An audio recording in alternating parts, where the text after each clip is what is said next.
Tak hanya itu saja, warganet menyoroti tas yang dikenakan Rihanna ini mencapai kisaran harga 200 juta rupiah.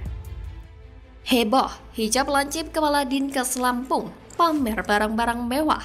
Gajinya cuma 5 juta rupiah, gaya hura-hura. KPK usut tuntas.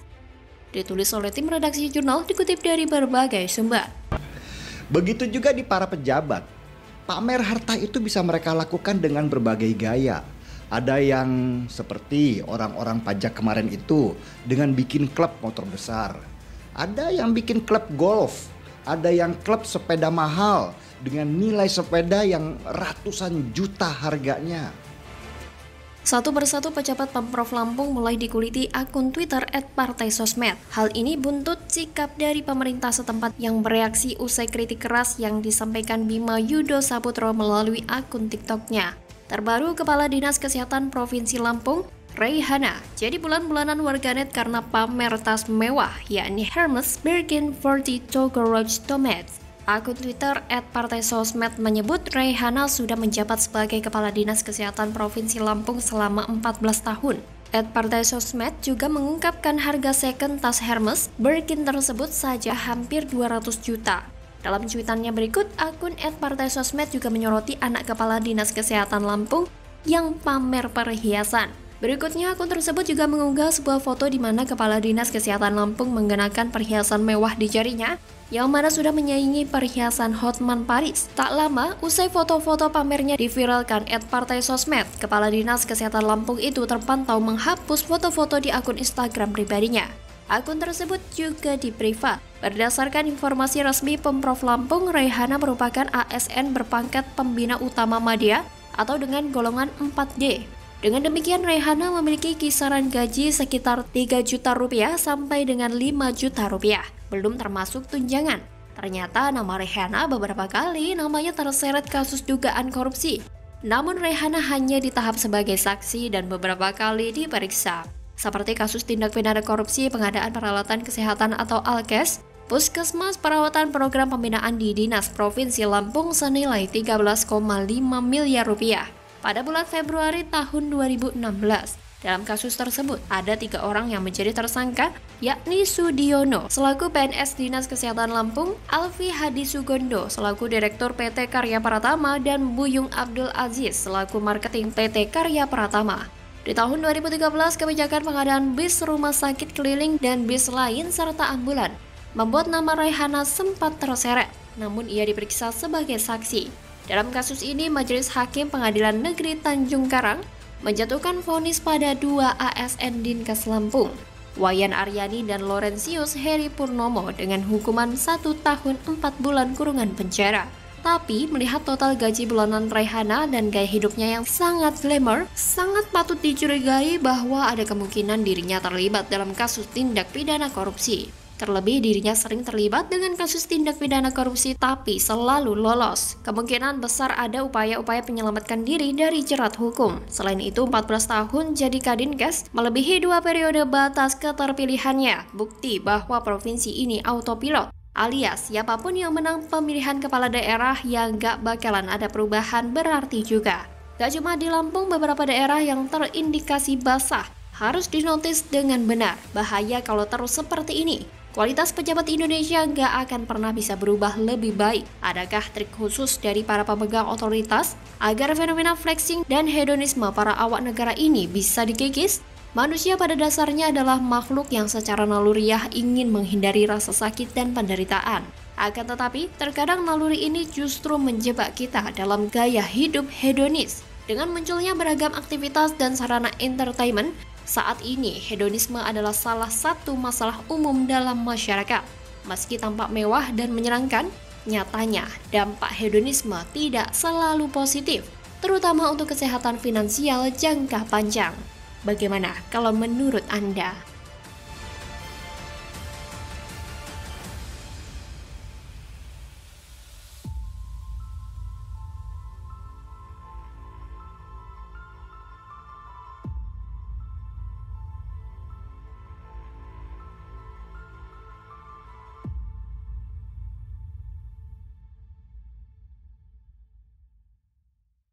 Koalisi besar itu adalah strategi untuk mengepung PDI Perjuangan, Bang. Ngepung kita? Enggak lah, nggak menakutkan itu buat kita. Gini loh, Prabowo sudah diusung jadi capres 30%. Anies sudah ada yang ngusung jadi capres 25%. Oke, Ganjar belum ada yang ngusung 26%. Baru satu orang saya sudah menakutkan buat kalian. Bagaimana satu partai? Jawaban cerdas Adian Napitupulu singgung hasil survei Ganjar. Padahal belum diusung partai sudah bikin kadrun panas. Bagaimana kalau diusung satu partai, pembenci Ganjar auto kebakaran jenggot? Hahaha. Ditulis oleh tim redaksi jurnal dikutip dari berbagai sumber. Mungkin pilihan saya satu-satunya adalah Ganjar Pranowo. Karena selain dia punya rekam jejak yang bagus dalam melawan radikalisme, dia juga dekat dengan rakyat kecil dan menjadi bagian dari kita semua. Tentu saja mengejutkan buat kadrun ya. Ganjar makin tinggi, makin meninggalkan dua lawan terdekatnya. Prabowo makin turun dan Anies makin menukik. Politikus PDI Perjuangan atau PDIP, Adian Napitupulu menyoroti soal elektabilitas Gubernur Jawa Tengah Ganjar Pranowo yang hingga saat ini belum diusung oleh partai politik manapun. Hal tersebut disinggung Adian saat menjadi narasumber di salah satu stasiun televisi dengan tema Koalisi Besar Tantang Partai Besar. Dalam kesempatan tersebut, Adian menyoroti elektabilitas Ganjar yang menyentuh angka 26%, tetapi Ganjar tampak seperti momok menakutkan bagi pesaing yang lain. Ia tak bisa membayangkan berapa elektabilitas Ganjar seandainya diusung oleh satu partai saja.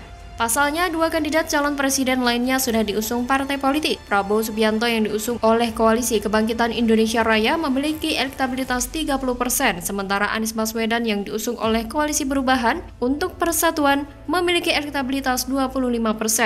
Ganjar belum ada yang ngusung 26, baru satu orang saja sudah menakutkan buat kalian. Bagaimana satu partai? Baru satu orang Ganjar loh, belum ada yang ngusung sudah 26. Gimana kalau diusung partai? Ujar Adian dalam acara tersebut. Menanggapi pernyataan Adian, pegiat media sosial John Sitorus menyebut ucapan Adian menusuk ulu hati para pesaing politik. Bung Adian kalau ngomong emang suka nusuk sampai ulu hati, ujar John dikutip WE Newsworthy dalam akun Twitter pribadi pada Jumat 14 April 2023. Namun dari pernyataan Adian, John semakin yakin bahwa PDIP akan mengusung Ganjar menjadi calon presiden. Hal itu hanya soal waktu. Dibandingkan dengan calon lainnya, rekam jejak Ganjar jelas sangat lebih bagus. Kemiskinan yang menjadi masalah di Jawa Tengah berhasil diturunkan secara berarti. Perbaikan birokrasi juga sangat dirasakan oleh masyarakat Jawa Tengah. Komitmennya untuk menjaga konstitusi terutama Pancasila bukanlah sekedar ucapan di mulut saja. Jadi bisa dipastikan Ganjar akan bikin kadrun dan para pendukung Anies ketar-ketir karena jika memang benar Ganjar diusung capres oleh PDIP, maka kemungkinan besar Anies dan para pendukungnya auto gigit jari karena sudah dipastikan kalah. Apalagi kabar yang sudah beredar sejauh ini dari rekam jejak para terduga pengacau ternyata mendukung Anies Baswedan menjadi orang nomor 1 di negeri ini. Rupanya kembali ingin saling memanfaatkan. Ini jelas salah satu aib Anies Baswedan yang kian menghancurkan reputasinya. Jadi wajar jika kemudian rakyat Indonesia lantas berkata, oh jadi ternyata Anies selain dekat dengan ekstremis semacam ex-FPI juga berteman dan dukung pengacau? Kalau sudah begitu, para bohir politik Anies, para ketua relawan, pendukung dan simpatisan bisa apa? Well, sekarang kita bisa lihat berdasarkan survei Litbang Kompas bagaimana derajat penerimaan dan penolakan oleh masyarakat terhadap Anies jika nyapres. Untuk derajat penerimaan Anies Baswedan mencapai sebesar 9,6% rakyat menganggapnya layak menjadi calon presiden. Sedang yang menganggap tidak layak atau derajat penolakan rakyat sebesar 7,6%. Derajat penolakan Anies terbilang tinggi sekali. Masing-masing figur memang memiliki karakter tersendiri, basic latar belakang yang berbeda dan yang menarik antara Ganjar dan Anies juga memiliki gaya komunikasi politik yang berbeda. Figur Anies Baswedan memiliki karakter dan gaya komunikasi politik yang khas. Membicarakan sosok satu ini seperti tak ada habisnya, terutama kontroversinya. Anies juga membuat untayan kata kalimat yang dapat membius audiens karena latar belakangnya memang seorang dosen. Anies cenderung tenang tapi menghanyutkan. bukan karena tanda dalam, tapi yang dimaksudkan Anies cepat bertransformasi sesuai kebutuhan dan ia cenderung tak konsisten. Sedangkan Ganjar memiliki pengalaman sebagai abdi negara yang lengkap. Ia pernah duduk sebagai anggota DPR RI dan gubernur. Artinya Ganjar mengenal seluk-beluk atau dapur legislatif dan eksekutif. Karakter dan gaya komunikasi politik Ganjar cenderung cair. Ia sudah terbiasa dengan rakyat kecil. Mungkin karena latar belakang masa kecil hingga kuliah yang terbilang serba susah.